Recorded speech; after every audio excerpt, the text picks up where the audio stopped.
Hello, everyone, and welcome to Coffee with Convery, where we explore the journeys of innovators and leaders who inspire us to think differently about success, careers, and life. Today, I'm excited to be joined by Jordan Robinson, a trailblazer in health, technology, and fitness. Jordan is the CEO and founder of Fitness, a groundbreaking marketplace making short-term gym memberships accessible anywhere in the world. With a background spanning healthcare IT, music marketing, and chronic pain research, Jordan combines creativity, technology, and a passion for wellness in everything he does. In this episode, we'll unpack his unique career path, his perspectives on leadership and innovation, and how he defines success in the work life. So let's dive right in. Jordan, welcome to the podcast. Oh, thank you so much, Brian. Yeah, I'm really glad to be here with you today. Me too. Thank you so much for being a part of it. Maybe just to get started, we'll ask a few rapid fire questions to get to know you better. What Okay, is fire your, away. I'm ready. all right, let's go. What is your superpower?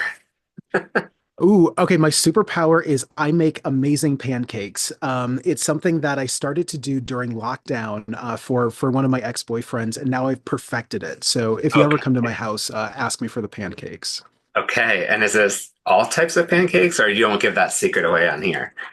Well, here's the key. It's chocolate chips and you need hot maple syrup. So not just maple syrup because we're Canadians, right? Right, So we don't need just from the can maple syrup. You've got to warm it up. That's going to be one of the key tips to right. elevating your pancakes. Okay. Okay. Well, next time you're in town, I'll take you up on the offer. Okay. Favorite smell? Ooh, I was in Venice Beach earlier this year, and I love being by the water. So I would say that ocean breeze, the fresh air by Mm. the beach, that's got to be my favorite. Especially this time of year, Yeah, where yeah, yeah, we yeah. don't I have a love lot it. of that in Canada and Toronto right now. No, unfortunately not. So I guess that's why it's one of my favorite smells. Absolutely. Absolutely. What is the best compliment you've ever received? The best compliment, I think, is that people feel safe with me. I have felt like people have revealed a lot of things to me over the past several years.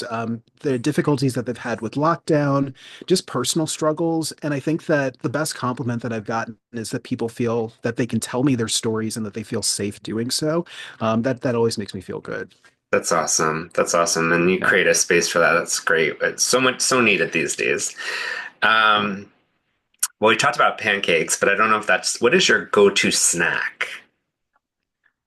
I really crave salt. That's the reason why I don't have chips around the house. I love like a baked chip or, if I'm from Detroit and we make amazing pizza and we also make amazing potato chips. Better Made is the brand that we have in Detroit. Okay. So I crave that stuff. So that's the reason why I can't have it in the house because if it's in the house, I'm going to eat it for sure. Okay. Sounds like that makes sense. Sometimes these go-to snacks can be also be an addiction. So, um, we all started with some type of job somewhere to get going. What was your very first job? My very first job was I worked at Quiznos Subs for exactly 2 days before I got fired. This was back in high school. Yeah. And it was an okay experience, but I didn't know what I was doing, and they were just starting the franchise, so they didn't really know. So them not knowing what they were doing, and I didn't know what I was doing was not a good match. So, but yeah, that was my first actual job. All right. Perfected, for a little bit, the sandwich making techniques. Um, okay, so let's jump into your story. It's fascinating. It's full of adventure, and you're doing some really Mhm. cool things. So take us back to the start, like where early days, even. How did you get your education? Talk about your time maybe at Warner Music Group. I'd love to just share with the audience a little bit of who you are. Yeah, definitely. So I am from Detroit originally, from Michigan, and I attended a very small school in suburban Detroit. And when it was time for me to pick a university, I wanted the biggest, most American, most, big experience possible. So I went to the University of Michigan. In hindsight, I don't necessarily know if I would do it all over again. Okay. Wait, hold on. Actually, pause. Can you still hear me okay? Yeah, totally fine. Because there was some background audio, so I didn't Yeah, know if you no, could hear we're that. good. Okay. Nope. Okay, so we'll go back. So So I'm from Detroit originally, and I attended this very small school in suburban Detroit. And when it was time for me to pick a university, I wanted to pick the biggest, most American, most, stereotypical university experience possible. So I attended the University of Michigan in Ann Arbor. I immediately joined a fraternity. I was one of the first three Black members in the fraternity in the 100-year history of the fraternity. And I'm pretty sure if I wasn't the first out gay one, I was, definitely one of the first two. So it was a great experience culturally for me, but academically it was really, really tough. Um, that was the first time that I saw wealth inequality in a very real Mm, way. That was the first time that there were times when I struggled to have money for the books or for the course packs or to find, stable housing, in college. Meanwhile, there were kids that I was in school with that had black Amexes. That's the first time I ever saw a Centurion card was in a university with one of my, fellow students. right. Some of these kids were literally driving Porsches and Lamborghinis, and meanwhile, I'm struggling to pay for books. So that was definitely a culture shock. And I originally went to school for film. So I wanted to be a documentary filmmaker. I was really obsessed with the Saw series of horror movies, if you remember those Yeah. ones. The second one was filmed in Toronto, and it's actually my favorite one. But you can see all the spots in Toronto that they filmed it at. Well, anyway, I originally went to school for film, and that's what led me to Warner Brothers. I was looking for an internship, and I wanted to be in LA, and I knew I wanted to work in film in some kind of way. And working with Warner Music was the way that I was able to get my internship. So I worked with bands like Linkin Park, Metallica, Oh, Madonna, System of a Down. I worked with Paris Hilton, Paris, when she was starting her music career. And I was also at Warner when they passed on Kesha. The "Don't Stop, Make It Pop," yeah, all that. yeah. That Great was her. That song. was her demo. They passed on her, and they passed on her in a meeting that I attended. So I'm sure they might be regretting that now. But I think so. um, well, anyway, it gave me a really good sense of how marketing works and also how the music industry works. For me, I went in as a music lover. I didn't know about all the work and the marketing and the effort and the promotion that goes into making your favorite artist a well-known artist. So I got to learn that firsthand by taking that very unpaid internship in LA. And that kind of started the course for me to getting where I am now. It just gave me the confidence to know that I can go to LA for the first time, I can survive, I can make new friends, I can build a career, and so it was a huge boost for my confidence at that time. Wow, what a really cool and what's some really big names like man that you were working with there on that music front for sure. Yeah, and what you would never expect is that those heavy metal guys, Yeah. the Metallicas and all that stuff, they sound really rough and tough and mean, but they're actually the nicest people to work with. They're the ones that have kids, they're professionals, they're there to do their job. So those are my favorite ones, were the hard rock guys to work with. That's so amazing. That's awesome. So Yeah. talk about the spark for fitness. Like what inspired you to launch and the special moment or something maybe you noticed a gap in the market. What caused you to go to this solution and your own business? Yeah, well, fitness is actually my second startup. The Okay. first one is a chronic pain clinic that's still operational in Vaughan, which is a suburb of Toronto. And at the clinic, we would see car accident patients, botched surgeries, slip and falls on the ice, any kind of injury that you could imagine. And so I started that clinic with a team, and we were growing steadily, but we were only growing at about 1% a year. Sometimes we were losing revenue. And I asked my bosses, hey, why are we not growing more? Why have we never, for instance, considered opening a second location? What are some marketing strategies that we can do to maybe grow at 2% and then maybe 3% the next year? And my bosses told me not only were my ambitions too high, but also that I should only focus on making sure that the clinic is functional day to day and don't even dream about making it more functional than it is today. And that was when I knew I had to leave. That was when I knew that this is not going to be the fit for me because I'm somebody that thinks big. And I Yeah. think that anything is possible if you start to think about how to make it happen. So while I was in the process of building the clinic, I lost a lot of weight. I am about 6'6" or almost 2 meters for reference, and I lost about 100 pounds about 7 years ago.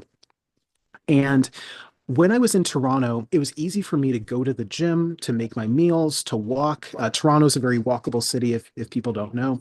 Yeah. But I'm also a world traveler, and I attended World Pride in Madrid in 2017. And World Pride, it was the best Pride I've ever gone to this date.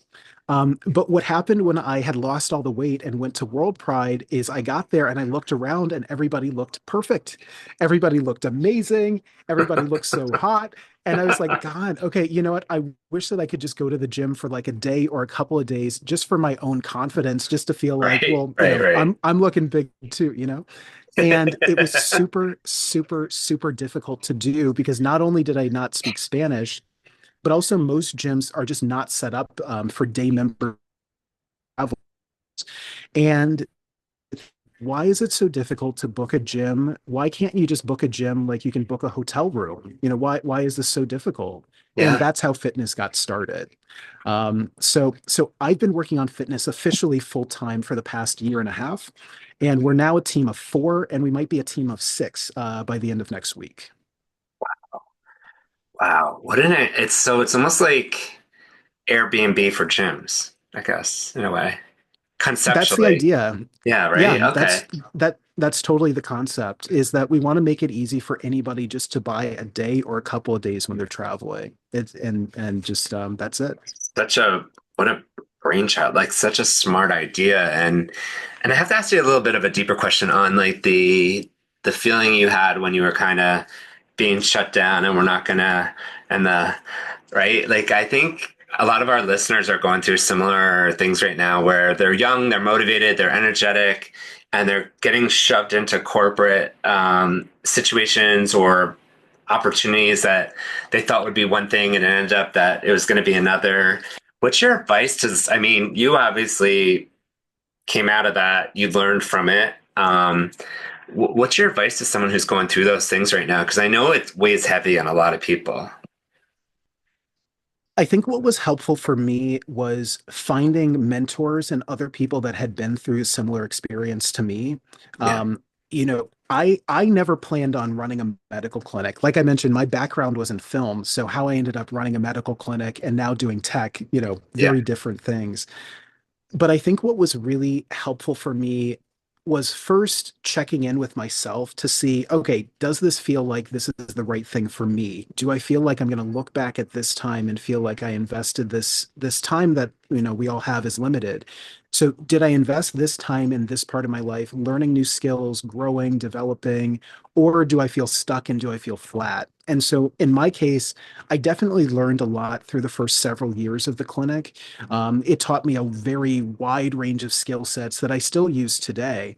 But when it was clear that the clinic wasn't growing, and when it was clear that we didn't share the same vision and that we didn't have the same way of working, yep, that's when I knew that I had to start making a pivot and figure out something else. For me, I knew that I'm not a person that's going to wake up, iron a suit, put on a suit, and then go to an office. That's not my path. For me, I'm a traveler. I'm somebody that's into fitness. I'm into tech. I'm a competitive basketball player, so I love playing basketball. And it took me several years to figure out how do I do all the things that I really enjoy doing and get paid for it at the same time. And then fitness just happened to be the perfect confluence of a need that I experience personally, something that doesn't really exist in the world in the same way that we do. And then I guess I just had the gumption to say, I'm just going to go for it and I'm just going to try.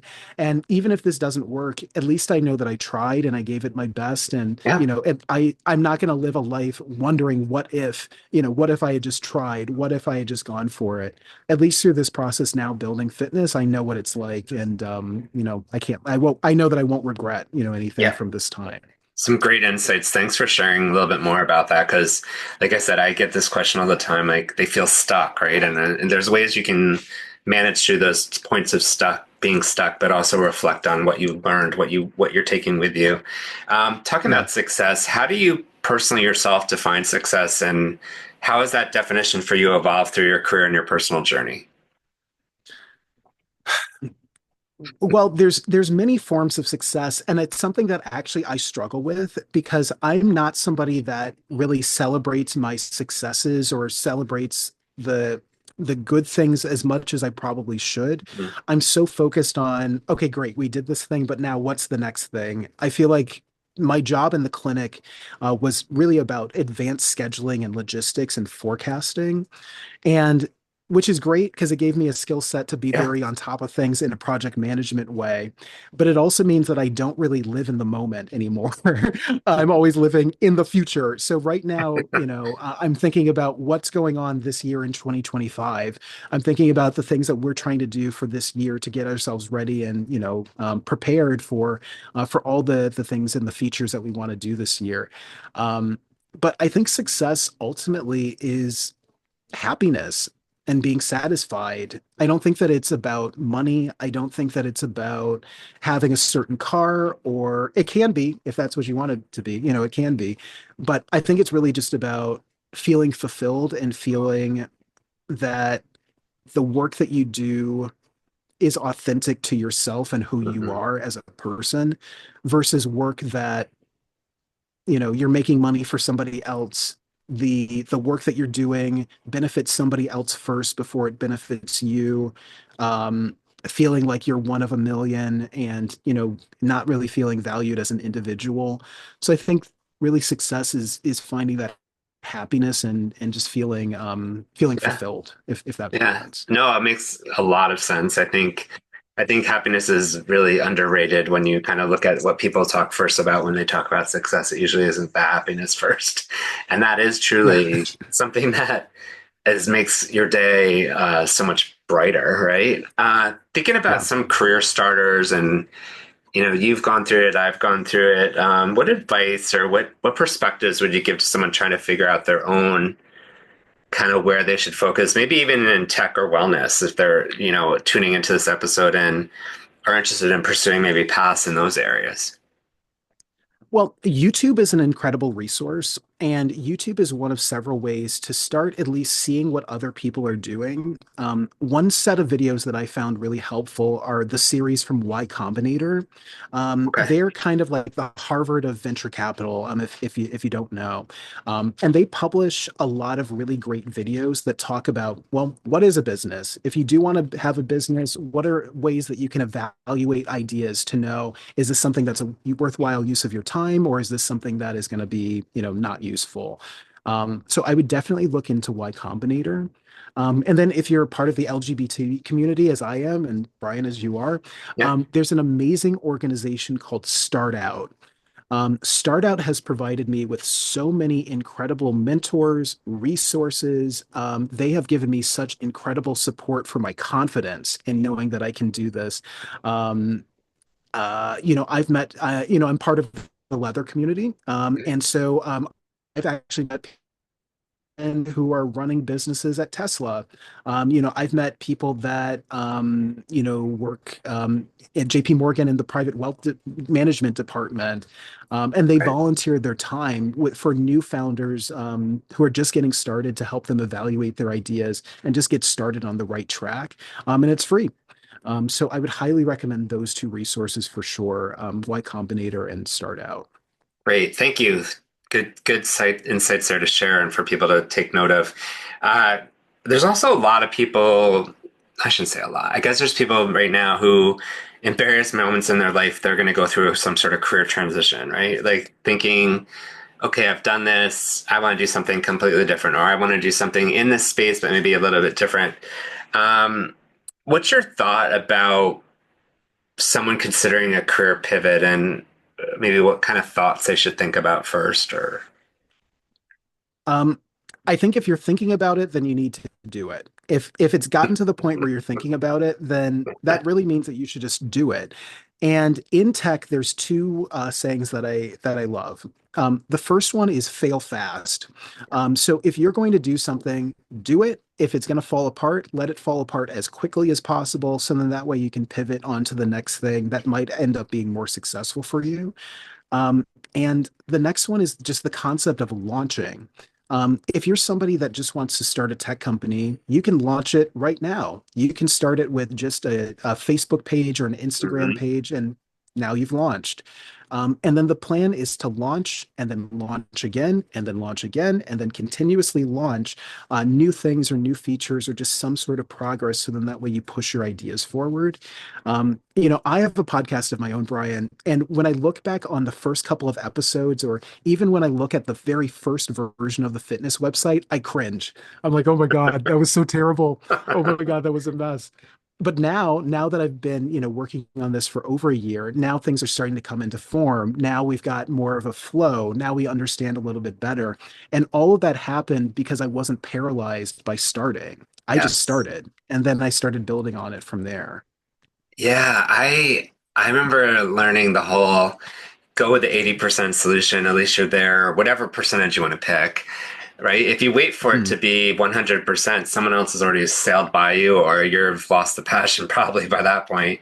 So I think your advice Right. is really good. I mean, if you're thinking about it, do it and launch and learn. And I like the Yeah. fail fast too, because too many of us, we don't necessarily talk about how we got to the where we are from a failure perspective, but many of us have been through something that has shaped the way we think and the way we approach what we're doing.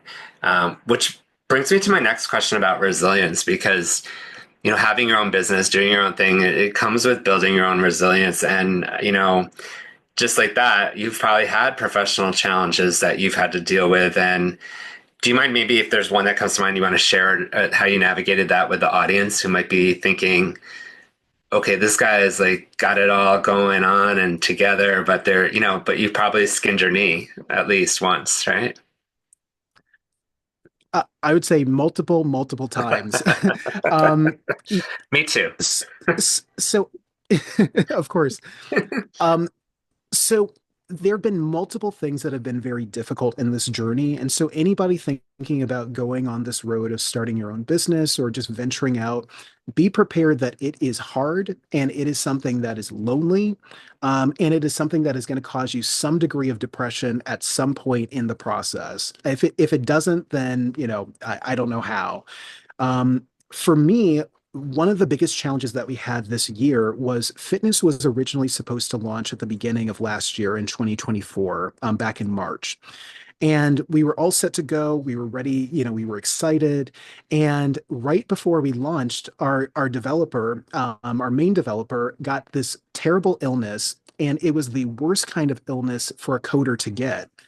He could not look at a computer screen or bright lights for 4 months without getting vertigo, which means that we couldn't do anything with the app. So last summer, the app was frozen when I thought that we were going to be fully functional and ready to go. And what it meant is that I had to just kind of sit around and wait. For this project, I've invested a significant amount of my own money. And since departing the clinic, we haven't had new money coming in.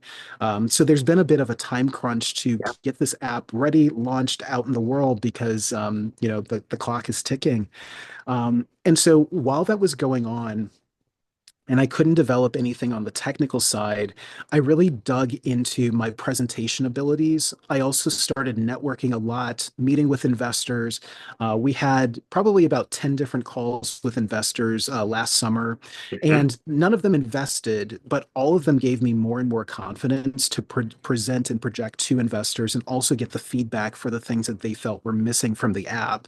And so now in 2025, we're in an ideal position to not only raise funds, but also scale the business because I had time just to focus on what I could control, Nice. which was the vision, which was trying to build the team, and just learning new skills.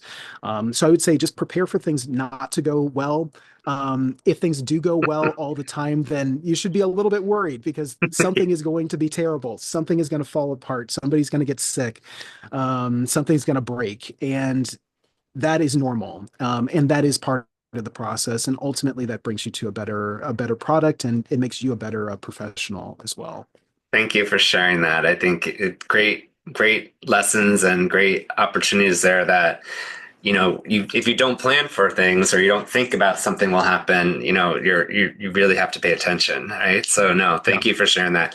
And finding your unique edge. I mean, that's always such a big thing for us, and especially whether you're an entrepreneurial spirited person or you have your own business or even you're working in corporations where, you still need to have that edge, to bring the value. How Yeah. do you find, so I guess, how did you find the way to, identify and harness your own unique strengths?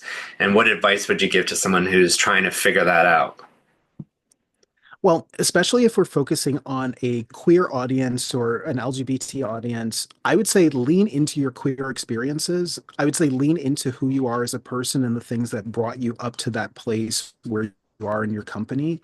For me with fitness, I knew that this was going to work because I know my LGBT community inside and out. I knew that if I was having those insecurities at Madrid Pride, I know everybody else that I think looks perfect, they actually are all having that exact same insecurity. So when I started to go and reach out and do outreach and start talking about, hey, do you think that this is a good idea? Do you think that this is something that would work? I knew that my queer community instinctively would know that I was what I was doing, would instinctively understand the pressures and also just the way that our lifestyle functions Right. to kind of build an app like this. When I was at the clinic, one thing that we were doing in our hiring process was we were evaluating people on a very strict criteria for hiring for certain positions, not just medical positions, but Mhm. for front desk or for other things. And for me, I remembered my experience of going to the University of Michigan. My grades were terrible. I actually ended up leaving the university. I came back to finish later. But if you looked at my resume, you wouldn't know about my complex analytical skills. You wouldn't know about my project No. management ability. That information wouldn't be on paper. And so when I was in the corporate side, I knew that I couldn't just look at a resume and just look only at the credentials. I really needed to dig deeper to actually identify talent and figure out who would actually be best contributing to the team, not just based on their academics or based on their previous work experience. And that only came from my own experience of knowing that people wouldn't see me reflected on a page in that same way. So I had to give that same grace to the people that I was considering hiring at the clinic. Yeah. So those are just two examples of leaning into your own experience. Yeah, hopefully that answers your No, question. it does, and even more so because I think the idea today is we're really a skills-based recruitment economy where we're looking at people's skills over credentials, and thankfully, because no, my humble opinion or being in town is no education is going to be a predictor of your success. It helps you build skills and build knowledge, but just because I can study, repeat, and the way education works now, give that back on a test, doesn't mean I'm going to be Right. able to operate in a multifunctional team with different people from different backgrounds. So no, Yeah. thanks for sharing that. It's super insightful. Words of wisdom. What would you tell your younger self today? I would tell my younger self, thank you for not giving up when it was hard. Thank Yeah. you for sticking through it and not just giving up on the difficulties of life. My university experience was one of my most difficult experiences ever. And when I left the university without my degree, I always knew that I was going to go back at some point. I just didn't know when. I always viewed it as I'm taking a pause from university. I'm not actually fully leaving. Um, and so yeah, that's what I would tell my younger self was Mhm. thank you. Thank you for not giving up. Thank you for not just quitting. And also I think the thing for my younger self would be, hmm, I'm struggling with that one. It's kind of like on Drag Race, when RuPaul holds up the picture and says, what would you, what Yeah, would you tell yeah, the young Jordan, back yeah. then? Um, yeah, I think that's it. Is thank you for not giving up. Yeah, I think Yeah, no, I think that's what that's I would powerful. say. That's really powerful. I think that's a really it's a good way to end. Is there any other things we didn't get to that you wanted to share with the audience, or any insights or things that you may want to leave the audience with before we say goodbye for today? Yeah, well, if you want to learn more about me or learn more about fitness, the new website is up now, and fitness is in the App Store. It's spelled FTNSS, kind of like Grinder is GRINDR. It's FTNSS for fitness. So you can find our website, you can find us in the App Store, and if you want to find me, I'm happy to chat with anybody on LinkedIn. Just send me a message, and I'll be glad to give you some advice. Thank you. Thank you for offering that. And thank you for sharing where we can find it because I think now more than ever, people are looking for those outlets, those third spaces to meet up and do things. And, without having the ability to navigate this in foreign cities or places, you might end up just being in your hotel saying, I wish I went to the gym. So thank you so much for Yeah. Jordan being a part of Coffee with Convery and being part of the experience for the listeners. I really, really appreciate it. Oh, it's been a real pleasure, and I'd be glad to talk to you anytime. So thank you so much. Thank you. And so, for our audience, if you like what you heard today, please share this podcast with your network on Spotify and YouTube. You can also give us a rating and follow all episodes of Coffee with Convery on Instagram. For now, this is Coffee with Convery, where we show you that success isn't about climbing the corporate ladder. Sometimes it's about building your own jungle gym. Thanks for today.